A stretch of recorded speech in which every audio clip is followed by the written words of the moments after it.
Let me speak directly to you, to the part of you that once said, God, this is the last time. You weren't joking. You meant it. You felt strong, resolved, certain. Maybe you made it 3 days, maybe even a full week. And then you fell again. The same sign, the same pattern, the same trigger. But this time, it wasn't just guilt. It was heavier than that. It felt like exposure, like you're a fraud. The voice in your head no longer says, try harder. It whispers, if you were really saved, this would be gone by now. If God truly lived in you, this desire would have died already. And now the question keeps circling. Does my struggle prove I'm spiritually alive? Or does my failure prove I was never real? Let's bring light into that darkness. Your deepest fear isn't just that you sinned, it's that you're getting used to it. That you sinned and didn't cry like before. That you sing on Sunday and hide secrets on Monday. You're afraid God is tired of your apologies. But if you're honest, you're tired of yourself. Listen carefully. If your heart were truly dead, you wouldn't feel this war. A corpse doesn't fight the current. It floats.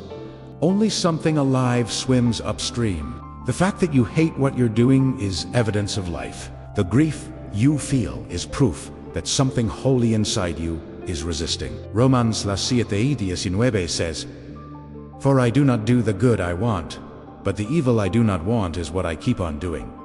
Who wrote that? The Apostle Paul. Not an unbeliever, not a hypocrite pretending. He didn't say, I used to struggle.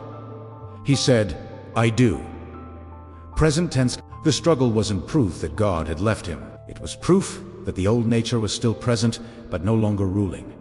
There is a war inside you, flesh against spirit. And war only exists where two forces are alive. Now maybe you're asking, if the spirit is in me, why can't I just stop? Because you've been trying to manage behavior instead of transforming affection. You've been trying to control sin rather than displace it. Don't do this. Don't look at that. Don't click. Don't think. But whatever your mind fixates on, it magnifies. A faith built only on avoidance becomes exhausting. But the gospel is not mere suppression. It is replacement. You don't remove darkness by shoveling it out. You turn on the light. You don't overcome lust simply by hating it. You overcome it when love for Christ becomes stronger than temporary pleasure. And here, as a subtle trap, you believe you need to feel miserable long enough before you can pray again. That you must suffer properly to repay the failure.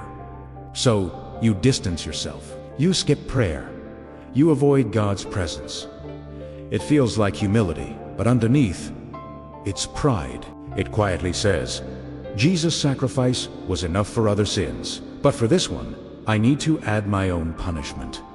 The cross already declared, it paid. Matthew 12:20 says, a bruised reed he will not break, and a smoldering wick he will not snuff out.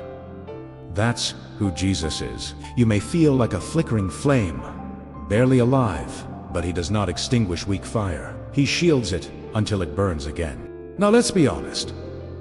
Grace is not permission to remain unchanged. Romans says, one confronts us directly.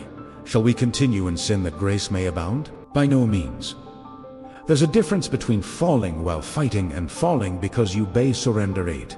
Holiness is not the absence of struggle. It's the presence of direction. You may be limping, but are you limping forward? Repentance is not only sorrow, it is change of direction. So, what do you do when the desire hits again? Don't run from God. Run to Him. The enemy whispers, wait until you're cleaner to pray. The Father says, bring your weakness now. Hebrews 4:16 invites you. Let us then approach the throne of grace with confidence, so that we may receive mercy. Not after victory, right in the middle of need. But here's a hard question. Are you cutting off the triggers radically, or are you expecting willpower to do what decisive action should do? In Matthew 5, Jesus speaks about cutting off the hand and removing the eye, not literal self-harm, but serious spiritual urgency. If something consistently leads you back to the same fall and you keep easy access to it, that's no longer just weakness. It's tolerated compromise. Grace accepts you as you are, but love refuses to leave you as you are. So stop hiding in shame. And also, stop romanticizing your struggle. You are not spiritually dead. Dead people don't grieve. Dead people don't fight.